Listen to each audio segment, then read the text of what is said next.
ចាសសូមជម្រាបសួរពុកម៉ែបងប្អូនចារីករាយស្វាគមន៍មកកាន់វីដេអូថ្មីរបស់នាងខ្ញុំចាថ្ងៃនេះសូមនាំអារម្មណ៍ពុកម៉ែបងប្អូនមកទស្សនាប្រាសាទដែលស្ថិតនៅភូមិស្នឹងខាងកើតឃុំស្នឹងស្រុកបាណន់ខេត្តបាត់ដំបងចាឥឡូវយើងបានមកដល់ប្រាសាទហើយចាគឺប្រាសាទស្នឹង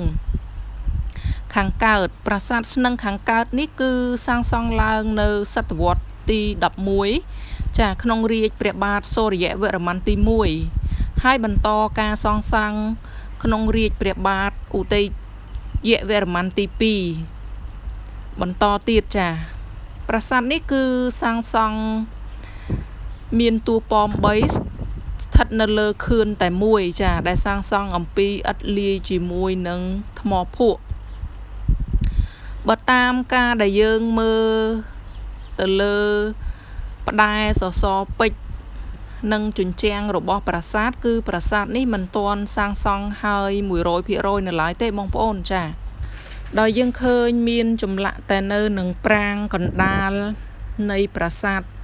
តែមួយតែប៉ុណ្ណោះបងប្អូនចំណែកប្រាង្គផ្សេងចាគឺមិនទាន់មានចម្លាក់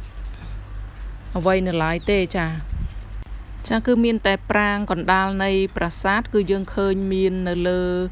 ផ្តែរនិងសសរពេជ្រនៃប្រាសាទដែលបានឆ្លាក់រួចរាល់បងប្អូនចានេះគឺជាសសរពេជ្រនេះគឺជាផ្តែរគឺមានចម្លាក់ឆ្លាក់ល្អវិចិត្រតែម្ដងបងប្អូនចាគឺពិតជាស្រស់ស្អាតមែនទែនកន្លែងផ្តែរដែលឆ្លាក់ហើយបងប្អូននិងសសរពេជ្រគឺស្រស់ស្អាត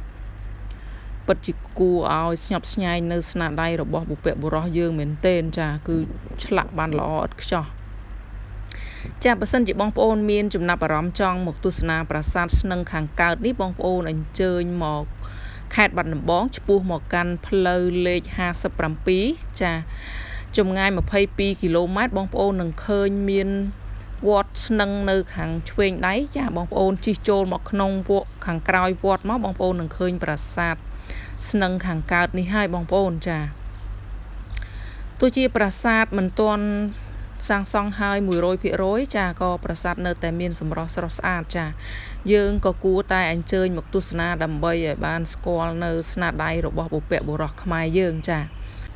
នៅពេលដែលនាងខ្ញុំបានមកទស្សនាប្រាសាទស្នឹងខាងកើតនេះគឺមិនឃើញមានភ្ញៀវជាតិឬក៏អន្តរជាតិណាគាត់អញ្ជើញមកទស្សនាទេចាដោយសារតែប្រាសាទគឺស្ថិតនៅខាងក្រោយវត្តមិនសូវជាមានបងប្អូនគាត់ចាប់អារម្មណ៍